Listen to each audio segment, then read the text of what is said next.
to meet you. My name is Carina Höfler. I'm the product manager at BMW Motorrad for the R12 G. Wow. So I'm a kind of the adventure rider also, right? So I love GS so much, but I have to confess that the one that hit me so hard is the F900 GS. Yes. Because I think that this is the one that you can go off-road.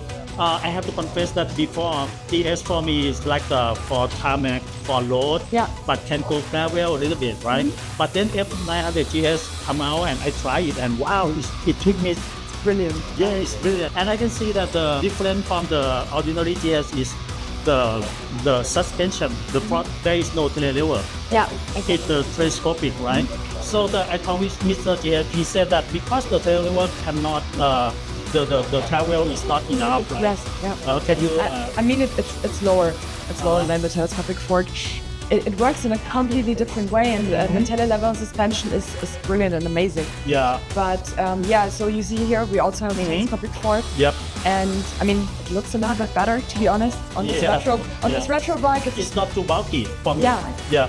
No, and I mean the old bikes also had a normal that's fork, it. Yeah. and we wanted to stay retro and we wanted to relive our heritage, and so the telescopic fork was the way to go for this bike. And the travel is much more than the telelever. The trouble is 210, 210. and in the rear wheel on the shock absorber you have 200. So Okay. absolutely not for off-roading. There's a ground clearance from 255 millimeters. Wow. So it's, I think, good conditions for going off-road. But there's other option like the Enduro package.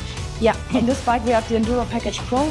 So okay. normally you have the street configuration with a 17-inch rear wheel. Even better for people who go on the road. Yep. And in the Enduro Package Pro you have the tires and you have the 18-inch rear wheel.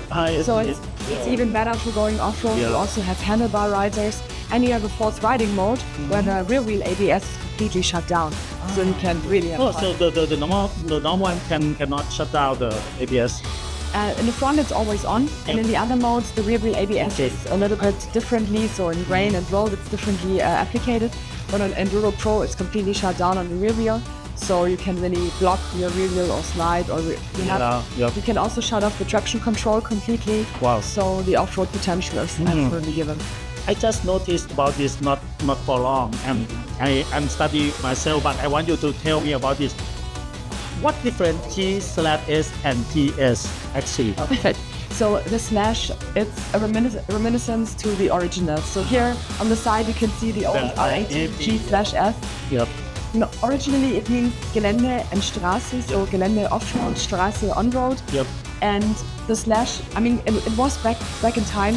I think it was in the 80s a bit more convenient to cut the slash off. Okay, more We really wanted to show that we are remembering our heritage, our where we come from, where the GS legend and the spirit of GS came to life at BMW, and this is why we have slash. So that's why the R12 is G/S, not only GS. Exactly. And one really important thing back then and now is that G and S, so Gelände and Straße, are balanced. So very good on-road, but also very good off-road. Oh, balance. So you can do both in a very, very good way, and this is really important for this. Oh, this one hit me. Yeah, because the GS for me before, I think it's more like Straße. Yeah, you said it. It was an on-road travel bike. Most of the people use it as an on-road travel bike. And here we come back to the balance that Gelände and Straße are really 50, equal. 50. Not equal, yeah. Yes, Okay. exactly. Yeah. And I think I'm taste like this, but not from there. Go there at the Enduro, and I try off-road and amazing. It's handling so amazing, and It's nimble and it's nimble, right? And I think because of the boxer, how can I tell you, the F900 GS is really good for me compared to the old GS. Yeah. But the engine is not boxer. I mean, it's not a boxer. Yeah, it's not a boxer. So what boxer give you for the off-road? Yeah, absolutely. So the center of gravity is quite low. Yeah. And this is why you have a super nimble handling, and it feels not as heavy. I mean, it's okayish.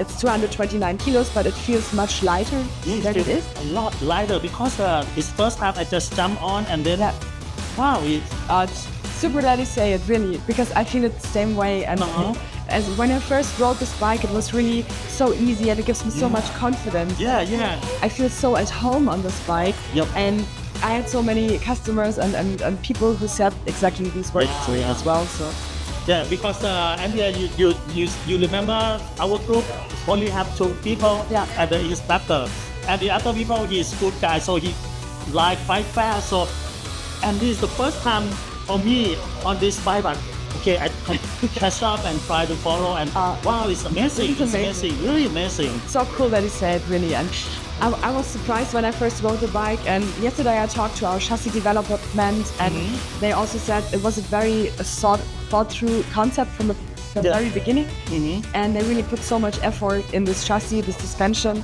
and it really works so good. And you can adjust everything you want, so you have compression, preload, and rebound. It's everything manually adjustable, so you can really preset it for your personal needs, for your weight, for if you luggage or not. So it's really absolutely. And what I'm still lack of is the performance on road. We have to talk about Strasa also, right? Yes. So because I test only off-road course, so I don't know anything this bike can do on road. Yes, this bike can do on-road. So for on-road use, I would suggest that the street configuration with a 17-inch rear wheel, the bike is a little bit lower. Okay. With a smaller wheel, and you also get better road tires for the 17-inch rear wheel.